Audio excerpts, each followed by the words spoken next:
வேள்பாரி பகுதி 66 ஒலிவடிவம் சண்முகசுந்தரம். வஞ்சித்துறைக்கு அதிகாலையிலேயே வந்துவிட்டான் உதியஞ்சேரல். மன்னன் வந்ததால் பிற வணிக நடவடிக்கைகள் எல்லாம் சற்றே நிறுத்தி வைக்கப்பட்டிருந்தன. அரச மாளிகையில் விருந்தினராக தங்கியிருந்த ஹிப்பாலஸுக்கு செய்தி தெரிந்தபோது விடிந்து நீண்ட நேரமாகியிருந்தது. உதியஞ்சேரல் அதிகாலையிலேயே எழுந்து துறைமுகத்திற்கு ஏன் போனான் என்ற காரணம் புரியாத குழப்பத்தில் வேக வேகமாக புறப்பட்டு துறைமுகம் நோக்கி விரைந்தான் ஹிப்பாலஸ். எவ்வன காவல் வீரர்கள் 60 சூழ அவனது வண்டி புறப்பட்டது. புறப்படும் நேரத்தில் வந்து அவனுடன் இணைந்தான் திரேஷியன். பெரும் படையையும் வழி நடத்தி செல்லும் வல்லமை கொண்ட அவனை ஹிப்பாலஸ் எந்நேரமும் உடன் வைத்து கொண்டான். இருவரும் துறைமுகம் அடைந்தபோது சேர அமைச்சன் நாகரையன் இருவரையும் வரவேற்றான். துறைமுக மாளிகையில் அரசன் இருப்பதாக கூறி இருவரையும் அங்கு அழைத்துச் சென்றான் உதியஞ்சேரல் தன் தளபதி துடும்பனோடு அமர்ந்து பேசிக் கொண்டிருந்தான். ஹிப்பாலஸ் இங்கு வந்து நாட்கள் பலவாகிவிட்டன. ஆனால் குட்ட நாட்டு தளபதியை இதுவரை பார்த்ததில்லை. அரசவையிலும் அவன் இல்லை.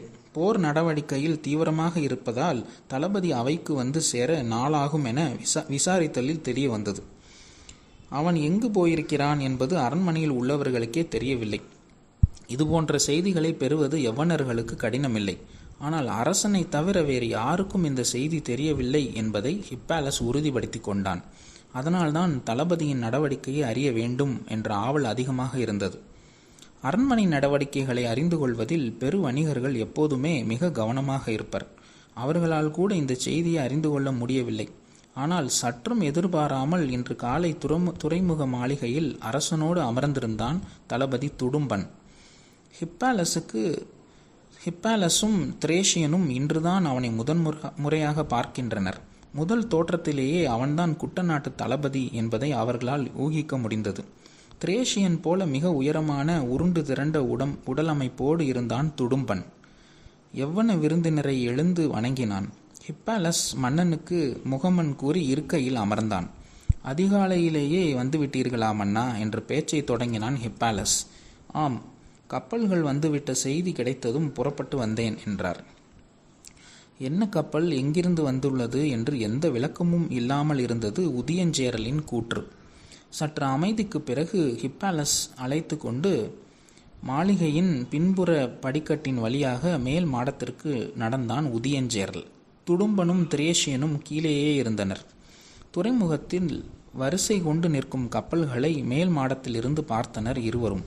துறைமுகம் எங்கும் படை வீரர்களின் எண்ணிக்கை மிக அதிகமாக இருப்பதையும் புதிதாக நிறைய கப்பல்கள் வந்துள்ளதையும் பார்த்தபடி ஹிப்பாலஸ் நின்று கொண்டிருந்தான். நான் நீண்ட காலம் எதிர்பார்த்து காத்திருந்தது இன்று வந்து சேர்ந்துள்ளது என்றான் உதியஞ்சேரல். உங்களின் முகத்தில் தெரியும் மகிழ்ச்சியே அதை உணர்த்துகிறது என்றான் ஹிப்பாலஸ். சால மலையை கடந்தே பரம்பின் எல்லைக்குள் நம்மால் நுழைய முடியும். படைகள் எளிமையாக நுழையக்கூடிய வாகான பகுதிகள் 3 இடங்களில் இருக்கின்றன. அவற்றின் வழியே உள் நுழைவதற்குத்தான் இதுவரை நாங்கள் முயன்றுள்ளோம். அவ்வாறு முயலும் போதெல்லாம் எளிய வழியிலிருந்து அடர்காட்டு வழியே நம்மை உள்ளிழுத்து தாக்கும் திட்டத்தை நிறைவேற்றுவான் பாரி. இந்த முறை நமது திட்டமே அடர்காட்டு வழியே உள்நுழைவதுதான் என்று நான் முடிவு செய்துள்ளேன். அதற்கான ஏற்பாடுகள் முடிவுறுவதற்காகத்தான் நான் காத்திருக்கிறேன் என்று சொல்லியபடியே மாடத்திலிருந்து கீழிறங்கி துறைமுகம் நோக்கி நடந்தான் உதியஞ்சேரல்.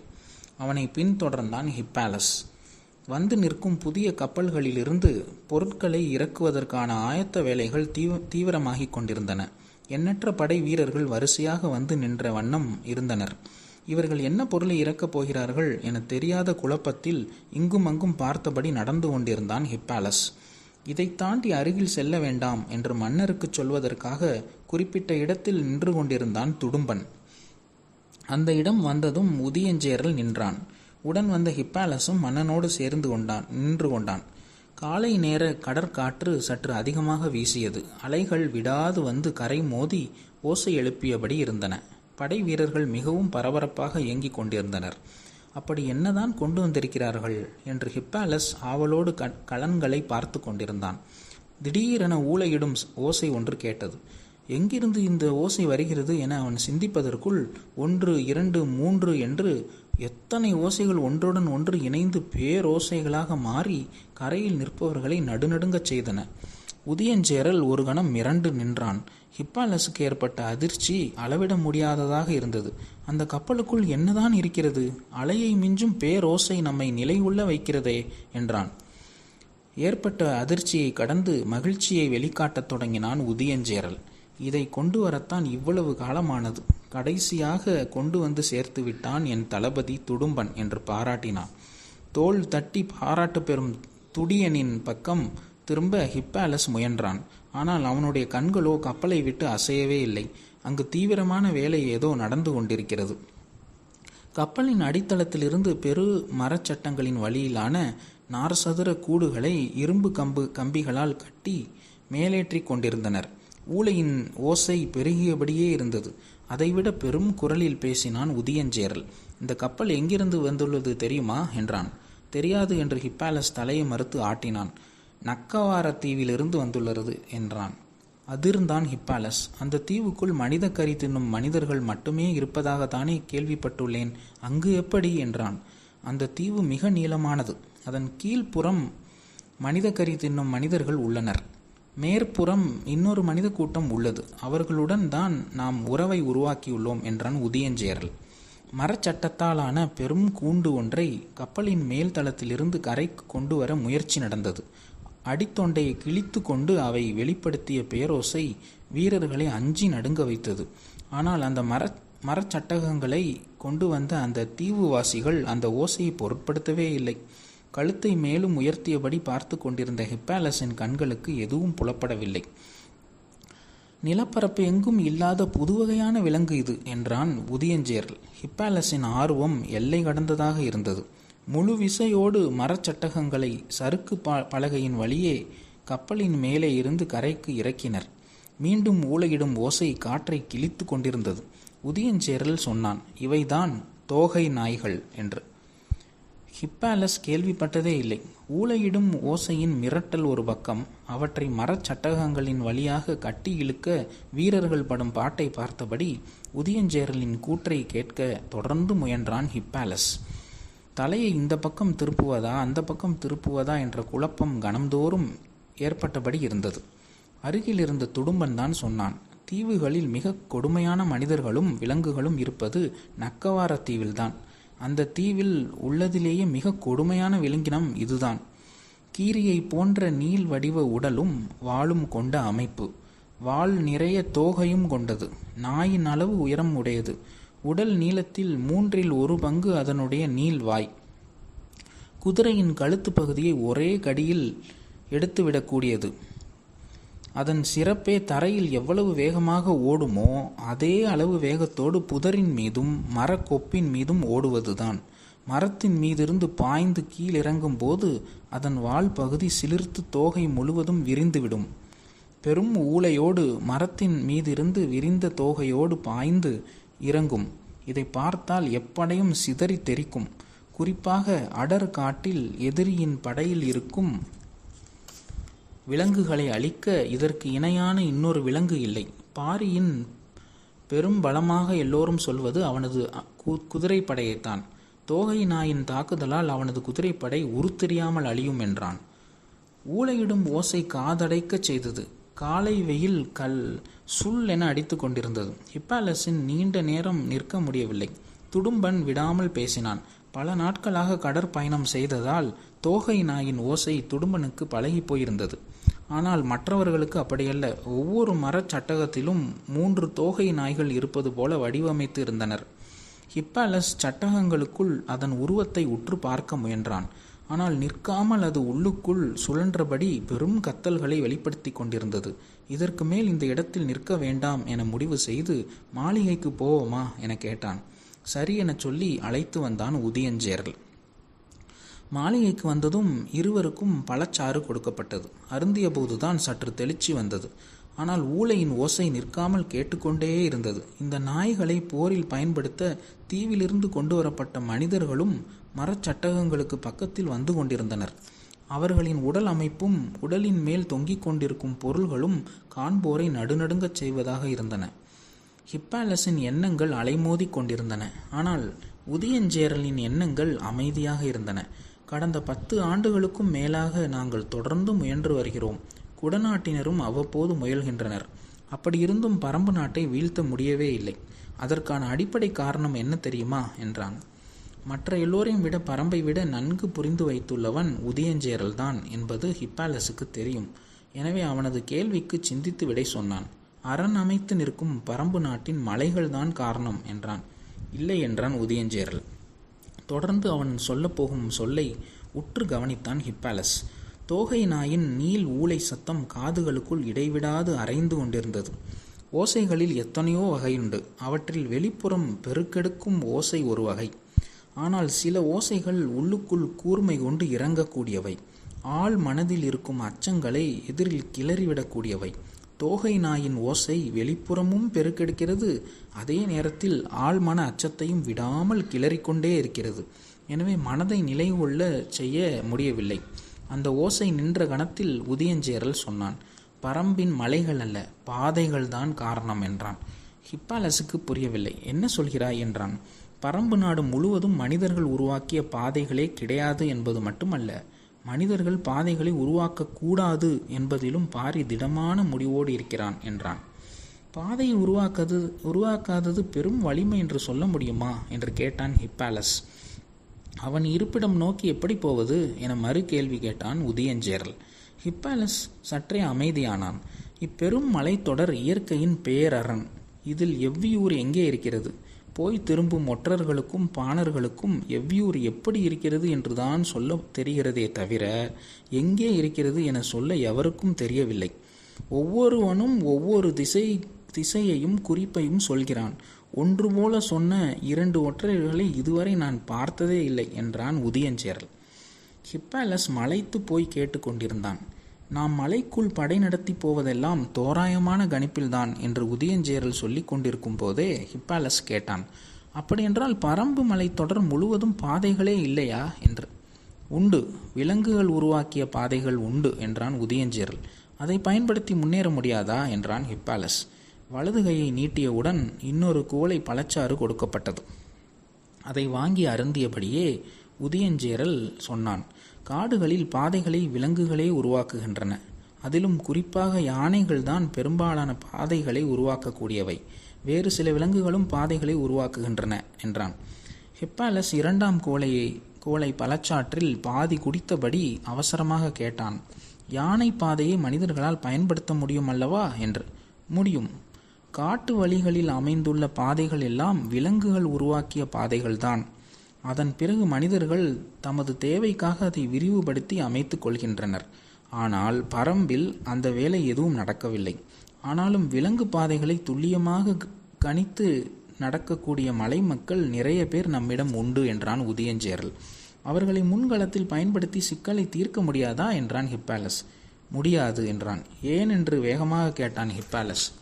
சற்றே நக்கலான சிரிப்போடு உதயஞ்சேரல் சொன்னான்.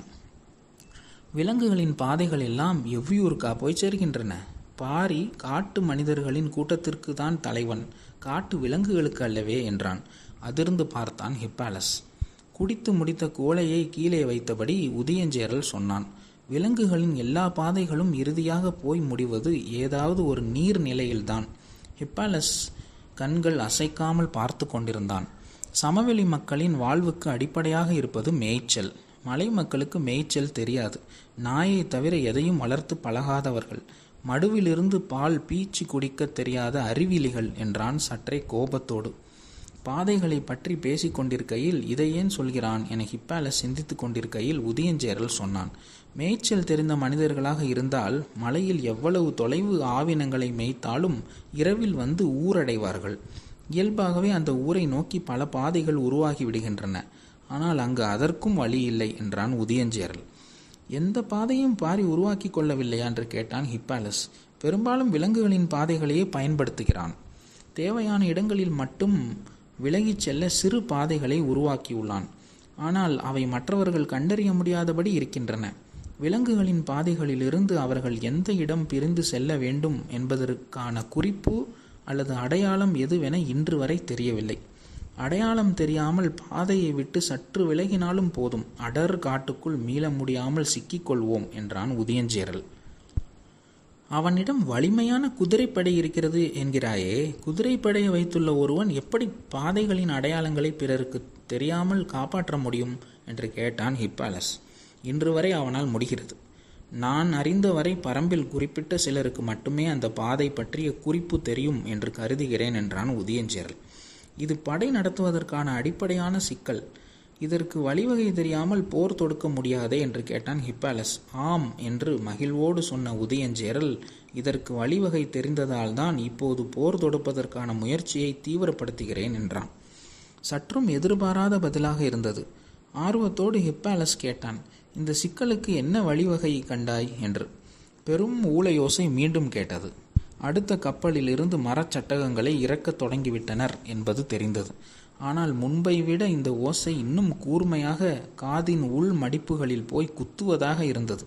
ஹிப்பாலஸ் தனது விரல்களால் காது துளையை அடைப்பதற்காக கைகளை கொண்டு சென்றபோது ஓசையோடு சேர்ந்து உதயஞ்சேரல் பீறிட்டான், தோகை நாய்கள் என்று. ஆமாம், தோகை நாய்கள் தான் கத்துகின்றன. இதை ஏன் மீண்டும் மீண்டும் சொல்கிறான் என்று ஹிப்பாலஸ் எண்ணிய போது கேள்விக்கான விடையாக இதை சொல்கிறான் என்பது புரிந்தது. ஆத்திரம் கலந்த ஆர்வத்தோடு முன் பல்லை கடித்து கொண்டே உதயஞ்சேரல் சொன்னான், முன்கள தோகை நாயை பரம்பின் குதிரைப்படையின் மீது ஏவிவிட்டால் அது குதிரைகளின் குரல் வலையை அறுத்து எறியும். இது என்ன வகை விலங்கு? இதை எப்படி வீழ்த்துவது என தெரியாத குழப்பத்தில் குதிரைப்படையின் வேகம் கட்டுப்படுத்தப்பட்டு பின்வாங்க தொடங்குவார்கள் எதிரிகள். திரும்பிச் செல்லும் குதிரைகளை பின்தொடர்ந்து கடைசி வரை போகக்கூடியது தோகை நாய். அடர் காட்டுக்குள் மறைந்தபடி தொடரும் தோகை நாயை எளிதில் அவர்களால் வீழ்த்திவிட முடியாது.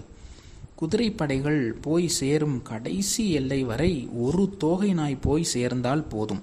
கைவசம் இருக்கும் மீத தோகை நாய்கள் அதன் வாசனை பிடித்தே எந்த எல்லைக்கும் போய்விடக்கூடியவை. குதிரைப்படையின் அழிவும் எவ்வியூர் நோக்கிய வழியும் ஒருங்கே நமக்கு கிடைக்க உள்ளன. இந்த புதிய விலங்கின் எதிர்பாராத தாக்குதல் எதிரிகளை நிலைகுலையச் செய்துவிடும்.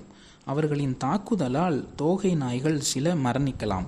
ஆனால் அவர்களின் குதிரைகளை முழுமுற்றாக இவற்றால் அழித்துவிட முடியும்.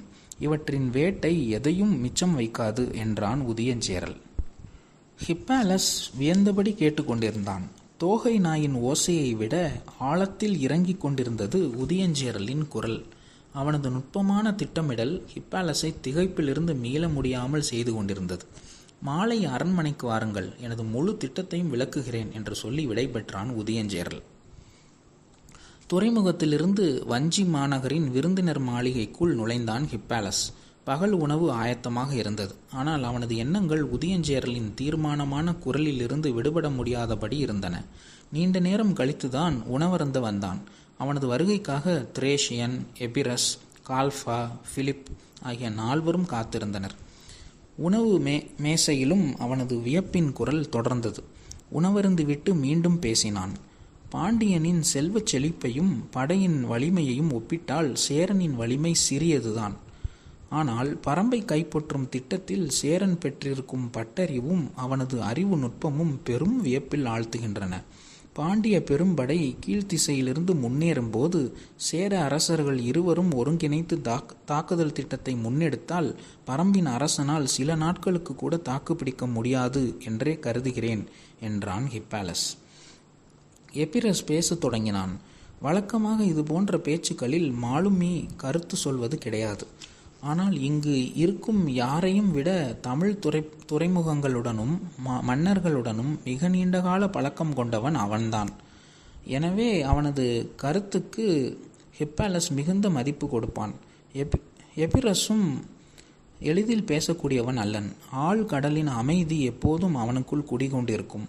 மிக மிக சில நேரங்களில் மட்டுமே அவன் அமைதியை கலைப்பான். சேர அரசர்களான குடநாட்டு மன்னனும் குட்ட நாட்டு மன்னனும் எத்தனையோ முறை பரம்பின் மீதான தாக்குதலை நடத்தியுள்ளனர். ஒவ்வொரு முறையும் இதுபோல புதிய உத்திகளை கண்டறிந்து அந்த நம்பிக்கையில்தான் தாக்குதலை தொடங்குகின்றனர். ஆனாலும் அவர்களால் தொடக்க கட்டத்தை கூட தாண்ட முடியவில்லை என்று சொல்லி நிறுத்தி கொண்டான் எபிரஸ். அது உண்மையாக இருக்கலாம். இப்போது முழு வீச்சில் இறுதி போருக்கு ஆயத்தமாகிவிட்டார்கள். பாண்டியனும் பரம்பை நோக்கி படையை கிளப்பப் போகிறான் என தெரிந்ததும் நிலைமையை இன்னும் தீவிரப்படுத்தியுள்ளனர். ஏனென்றால் அதன் பலன் தங்களுக்கே கிட்ட வேண்டும் என்று அவர்கள் மிக உறுதியாக உள்ளனர். இந்த படையெடுப்பை பற்றி முழுமையாக விளக்கத்தான் இன்றிரவு என்னை அழைத்துள்ளான் என்றான் ஹிப்பாலஸ். அவர்கள் தொடர்ந்து பேசியபடி இருந்தனர். இரவு கவியத் தொடங்கியது. அரண்மனையின் அழைப்புக்காக அவளோடு காத்திருந்தான் ஹிப்பாலஸ். அதுவரை அவனோடு பேசிக் கொண்டிருந்தனர் மற்ற நால்வரும். பொழுது நீண்டு கொண்டே போனது. அழைப்பேதும் வரவில்லை. காரணமும் புரியவில்லை. ஆனாலும் காத்திருந்தான். மிகுந்த உற்சாகத்தோடு உதயஞ்சேரல் சொல்லி சென்றானே, பிறகு ஏன் இன்னும் அழைக்காமல் இருக்கிறான் என்று சிந்தித்தபடி இருந்தான் ஹிப்பாலஸ். முன்னிரவு முடியும் நேரம் நெருங்கிவிட்டது. இனி அழைப்பு வர வாய்ப்பில்லை என தெரிந்து தூங்கச் சென்றனர். ஹிப்பாலஸால் தூங்க முடியவில்லை. உதயஞ்சேரல் சொன்ன செய்திகள் பலவும் நினைவில் வந்து கொண்டே இருந்தன. தோகை நாய்களின் ஊளையை உதயஞ்சேரலின் குரல் விஞ்சியதை அவன் மனதுக்குள் மீட்டியபடியே இருந்தான். ஆனாலும் அவனது நினைவு பரப்பு எங்கும் தேவாங்கின் முகமே பரவியிருந்தது. பெருங்கடலுக்கு நடுவே நாவாய்களுக்கு திசை காட்டி அழைத்துச் செல்லும் அதன் ஆற்றல் அவனை விடாது தூண்டிக்கொண்டே இருந்தது. நீல கடலெங்கும் குறுக்கும் நெடுக்குமாக நாவாய்கள் கடந்து கொண்டிருக்கும் காட்சி அகல மறுத்தது. இமை மூடும் போதெல்லாம் தேவாங்கின் வட்ட கண்கள் அவனை எட்டி பார்த்தபடியே இருந்தன. பொழுது விடிந்து நெடுநேரமான போதும் அவன் அறையிலிருந்து எழுந்து வரவில்லை. மற்ற நால்வரும் அவனுக்காக காத்திருந்தனர். நடுப்பகலில்தான் எழுந்து வந்தான். அப்போதுதான் அரண்மனையிலிருந்து வரச் சொல்லி அழைப்பும் வந்தது. வேக வேகமாக புறப்பட்டு போனான். அரசவைக்குள் நுழையும் வரை உடன் வந்த திரேஷியன் அவனுக்கான எல்லை அறிந்து நின்று கொண்டான். உள்ளே போன ஹிப்பாலஸால் உதயஞ்சேரலை பார்த்த கணத்தில் அவனது முகத்தில் தெரிந்த குழப்பத்தை உணர முடிந்தது. சற்று அமைதிக்கு பிறகு உதயஞ்சேரல் பேசத் தொடங்கினான். நேற்று மாலை என் ஒற்றர்கள் கொண்டு வந்த செய்தி என்னை பெரும் குழப்பத்தில் ஆழ்த்திவிட்டது. அதனால்தான் உங்களை அழைக்க முடியவில்லை என்றான். ஹிப்பாலஸ் உற்று கவனித்தான். செங்கன சோழன் பெரும் படையோடு பரம்பின் மீதான போருக்கு ஆயத்தமாகிவிட்டான் என்றான் உதயஞ்சேரல். ஹிப்பாலஸுக்கு ஒன்றுமே புரியவில்லை. சோழன் ஏன் பரம்பின் மீது போர் தொடுக்க வேண்டும் என்றான். அதுதான் எனக்கும் புரியவில்லை. இதுவரை பரம்பின் மீது அவர்களுக்கு எந்த பகையும் உருவாகவில்லை. அப்படி இருக்க அவன் ஏன் இவ்வளவு பெரிய ஏற்பாடுகளை செய்து கொண்டிருக்கிறான் என்று கூறிய உதயஞ்சேரல் சற்றே அமைதிக்கு பிறகு சொன்னான். அவனது படையின் தன்மையையும் எண்ணிக்கையையும் பற்றி என் ஒற்றர்கள் சொல்லும் கணக்கை என்னால் நம்பவே முடியவில்லை என்று. பகுதி 66 முற்றும். அன்பன் சண்முகசுந்தரம்.